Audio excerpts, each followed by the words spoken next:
Hello and welcome to my YouTube channel. Today I've come up with a very interesting topic, that is what Surah Yusuf has to teach lessons, or what are the lessons that Surah Yusuf has to teach the parents.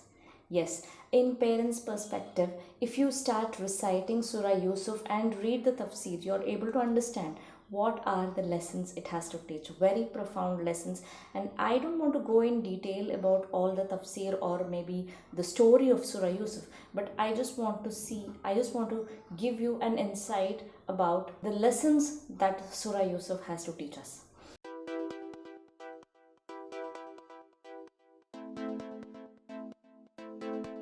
So there are 6 lessons that I could figure out from Surah Yusuf. So let me go in the descending order. Lesson number 6. When Prophet Yusuf alayhi salam is coming and telling this about the dream, or about the nightmare that he saw, he wants to come and express it to his father. The way he expressed was, Ya abati, inni ra'aytu ahada ashara kawkaban wa shams wal qamar ra'aytuhum li sajidin. How did he come and address his father? Ya abati, oh my dear father. Can you see that inclination towards father more than the mother also? How is that how is that the child is able to express that insignificant dream also, very small thing also matters a lot to him, and he comes and expresses that freely with his father, because that kind of environment, that kind of trust was built at home by Yaqub alayhi salam. So it shows how much of intimacy both had in their relationship. Learning number 5. When Yaqub alayhi salam heard about the story, how did he react? The way he instilled confidence in the child was amazing.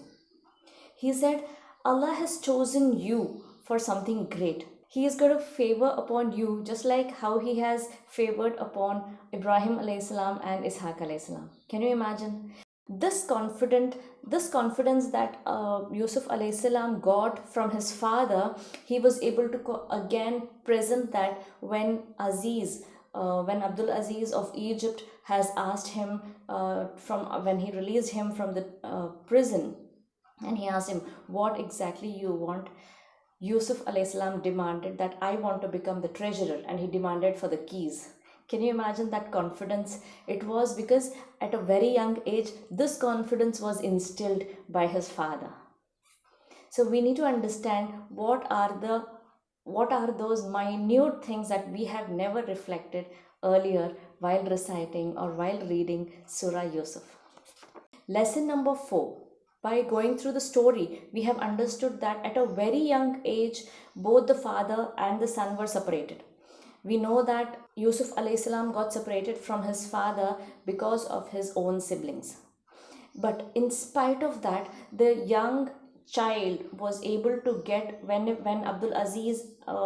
wife of Abdul Aziz tried to provoke him, what did he do? He abstained himself from all kinds of evil, and he preferred to go and stay in the prison rather than get into all these. Can you imagine that early lessons what Prophet Yaqub alayhi salam had given to Prophet Yusuf alayhi salam was there in the mind, or that made him to refrain himself from all kinds of evil and stick to the values that his parents have taught him. Lesson number 3. When Yusuf alayhi salam is coming and telling all the story, how did Yaqub alayhi salam again respond? Ya bunayya la taqsus ru'yaka ila ikhwatik. Do not tell, oh my dear son, do not tell about your dreams to your siblings. The way he is telling, oh my dear son, just see the respect, just see how much of connection, how much of love they have between each other. Ya abati, when he says, oh my dear father, and here again he is telling, oh my dear son. Just look at the way they are greeting each other. How do we greet our children? Hey, come here. What is this? Why are you doing this? Or what is that story? Can you tell me about what happened in the classroom today? So how do we greet? Just see the difference that we have in the present scenario. That psychological need was given, that was reciprocated at a very young age. When Yusuf alayhi salam was coming and telling the story, Yaqub alayhi salam said, "You don't tell anything about your story to your siblings." But there, he didn't badmouth his children as well. He knew that they had some evil intentions.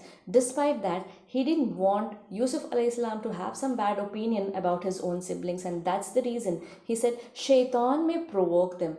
So please do not tell anything about your story or about your dreams to these siblings."